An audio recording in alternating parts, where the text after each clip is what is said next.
Olá, amigos, amigas, tudo bem com vocês? Espero que sim. Bom, neste vídeo vamos falar um pouco sobre o Diego Turim, que é o novo reforço do Grêmio. Centroavante finalizador que chega para somar muitos mais gols, para este ataque do Tricolor dos Pampas. O Grêmio que nessa temporada do futebol brasileiro, neste campeonato brasileiro, tem uma média de gols muito baixa. Tem apenas 17 gols feitos em todos os jogos e de fato precisa fazer muito mais gols. Talvez o Diego Turim nesse sentido seja um centroavante interessante, um reforço interessante para resolver, ou ao menos ajudar a resolver este problema. Bom, vamos falar um pouquinho sobre as características desse jogador para sabermos aqui claramente quais são aquelas expectativas necessárias e possíveis de depositarmos no jogador, no novo reforço. E também pensarmos aqui que algumas das expectativas talvez não tenham muito a ver com a realidade deste novo reforço gremista. Bom, o Diego Turim, de 30 anos, é argentino e começou nas categorias de base do Rojo de Avellaneda, ou chamado o Independiente de Avellaneda. E ele era um jogador de muito destaque na categoria de base, nas canteiras do Independiente. Contudo, quando ele sobe para a equipe principal, ele não consegue demonstrar o futebol necessário que todos esperavam dele. Ele não consegue, decepciona, assim como muitos outros de sua geração, e não apenas por causa dele, mas também porque o Rojo já era um clube muito difícil para qualquer jogador jovem naquela época. Já era um clube que tinha muitas dificuldades, muitos problemas institucionais. Já havia no Independiente de Avellaneda muita presença dos barra bravas, pressionando os jogadores para resultados imediatos. Então era muito difícil trabalhar naquele clube naquela época, e ele não consegue se dar bem e vai para o Platense, que é um clube interessante ali da Argentina, mas que na época estava na terceira divisão do futebol local, e fica pouco tempo no Platense e vai depois para o Los Andes, que é uma equipe à época na quarta divisão do futebol da Argentina. E nessas duas equipes ele não consegue trabalhar bem, não consegue apresentar os bons resultados, entre outras coisas, por uma de suas características que ele melhora com o tempo, vamos falar disso aqui, mas que à época era algo que lhe faltava. Ele tinha, a forma como ele jogava não encaixava bem com o tipo de elenco que possuía tanto o Platense como o Los Andes. Bem, em Minas Gerais, essas duas equipes não tinham construção de jogo e não conseguia fazer com que a bola chegasse arredondada para que o Turim aguardasse no arco. Bom, depois disso ele vai para o Curicó Unido do Chile, que é um clube bem interessante ali no Chile. Fica pouco tempo e vai para a Universidade Concepción, também do Chile.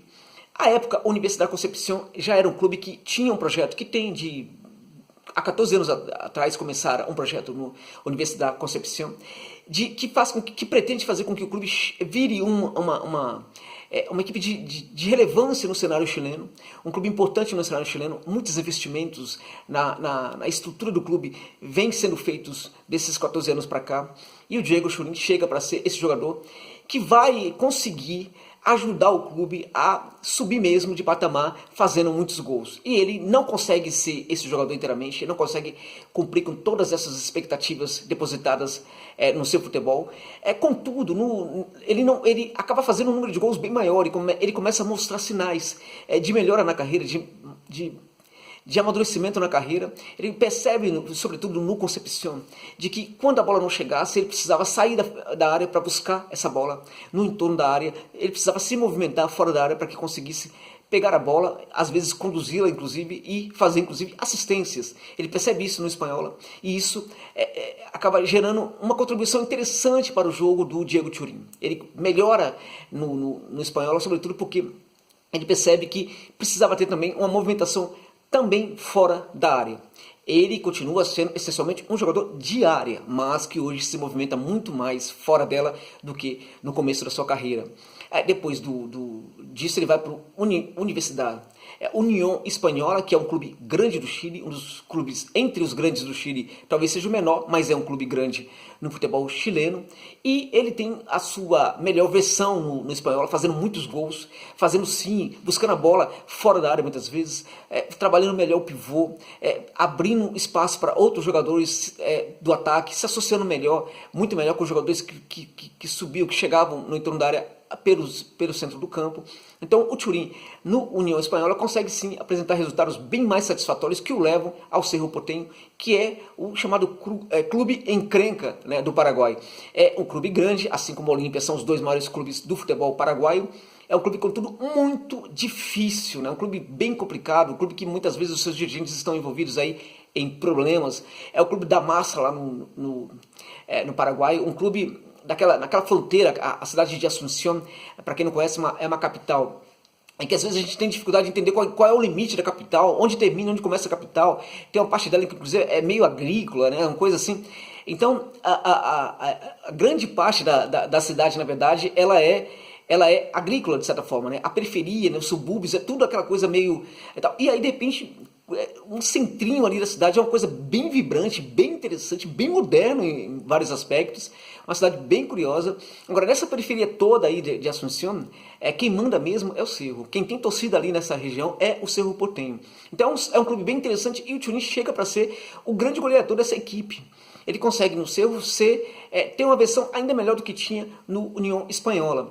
Contudo, o Cerro vive muitos problemas institucionais, tem muitas dívidas para pagar. Aliás, é um clube hoje em que não estamos aproveitando essa oportunidade, porque qualquer um que chegar com grana hoje tira os bons jogadores do Cerro Porteño, que o Cerro Porteño precisa pagar as grandes dívidas que possui. A FIFA está cobrando que o Cerro pague aos seus credores as suas grandes dívidas.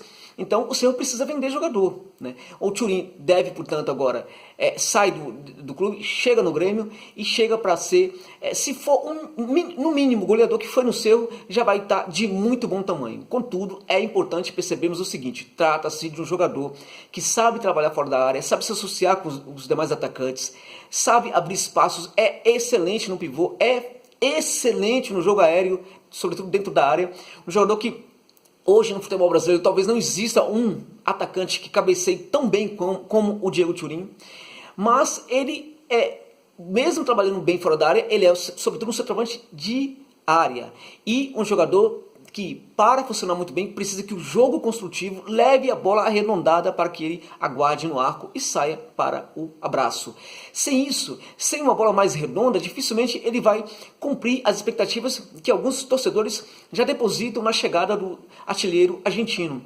Então, é interessante notarmos isso. Ele vai contribuir sim para o jogo associativo ali no entorno da área, ele vai fazer ótimos pivôs ali que vai permitir a entrada ali de jogadores por dentro, a entrada de jogadores pelo lado do campo, né, em diagonal, para arrematar para o arco, mas ele é sobretudo um centroavante de área. Ele precisa muito que a bola chegue para ele, que a bola chegue muito bem arredondada para que ele aguarde no arco. E se isso acontecer, de fato ele vai cumprir muito com as expectativas dos torcedores que querem um goleador. Se essa bola não chegar muito arredondada, ele pode não satisfazer tanto assim as expectativas de muitos torcedores, sobretudo aqueles que não conhecem as características deste jogador. Acho que pode ser sim um ótimo reforço para o Grêmio, mas desde que atendidas essas condições aí, né, de que o jogo construa chances de gol, crie bastante chances de gol e coloque a bola para que ele aguarde no arco. Se isso acontecer, ele vai ser sim o grande goleador do Grêmio nessa temporada e talvez um dos maiores goleadores do futebol brasileiro.